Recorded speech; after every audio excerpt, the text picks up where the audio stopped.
Bonjour à tous et bienvenue dans ce premier tutoriel concernant le logiciel FreeMine.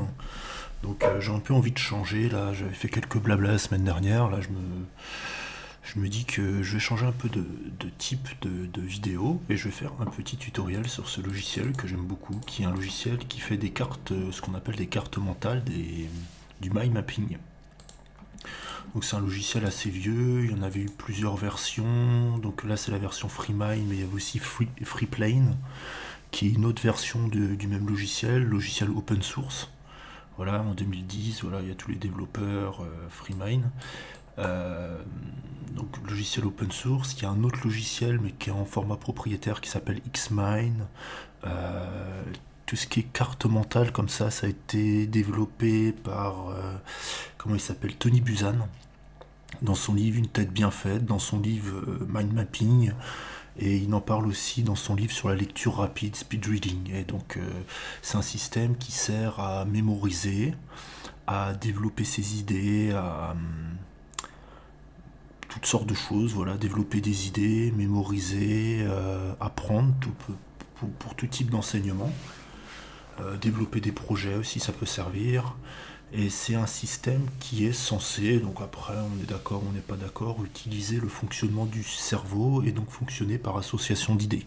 Parce que le cerveau fonctionne par association d'idées. Par exemple, on va penser à voiture, après on va penser aux pneus, après le pneu on va penser à caoutchouc, je sais pas. Enfin voilà, c'est des associations d'idées un peu bidons, mais voilà. Donc tout d'abord on a le nœud, donc ça va être le titre de notre carte. Donc là par exemple on va pouvoir parler du mind mapping.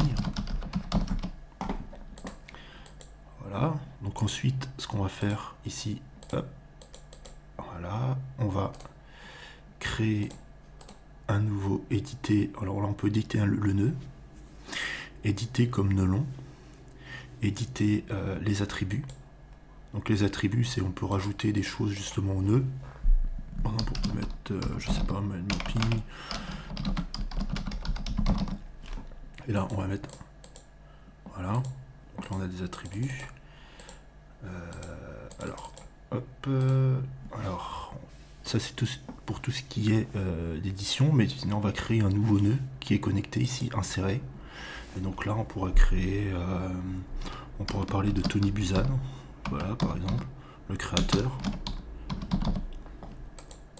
Là on peut insérer un autre, donc on appuie sur insert directement, hein. On n'a pas besoin forcément de faire le clic droit, de sélectionner, voilà. Bon, il suffit de cliquer sur insert. Et comme ça, on insère un nouveau nœud. Là, on pourra parler de mémorisation. Mémorisation. Et on peut déplacer le nœud ici. On peut le... Ah, je vais y arriver. Mon ordinateur bug un peu avec la capture. Voilà. Et on le met de ce côté-là. Voilà. Et ensuite, on peut partir par exemple de mémorisation. Et on va créer un nouveau nœud. Donc insérer, j'aurais pu cliquer sur insert. Et là, je sais pas, on peut mettre apprentissage. Alors je sais pas si je fais vraiment une carte vraiment très bien. Et par exemple ici, on peut ajouter un symbole. On peut mettre, voilà, on peut, hop, alors, je sais pas, bug un peu le logiciel, voilà. Donc voilà sur le principe de base. Voilà, et lorsqu'on clique dessus, voilà, on peut comme ça re-rentrer. Par exemple ici je pourrais mettre un autre, je vais appuyer sur insert, je vais mettre apprentissage, présentation, ça peut servir à faire des présentations, comme des présentations PowerPoint, mais plus sous forme comme ça. C'est un aspect aussi que j'avais pas parlé, ça peut servir aussi pour faire des présentations comme ça, on fait des associations d'idées.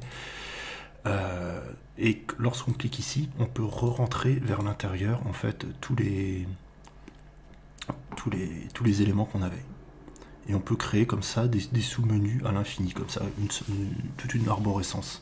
Ça peut servir aussi pour faire, pour chercher ses ancêtres, pour faire de la, je sais plus comment ça s'appelle, mais de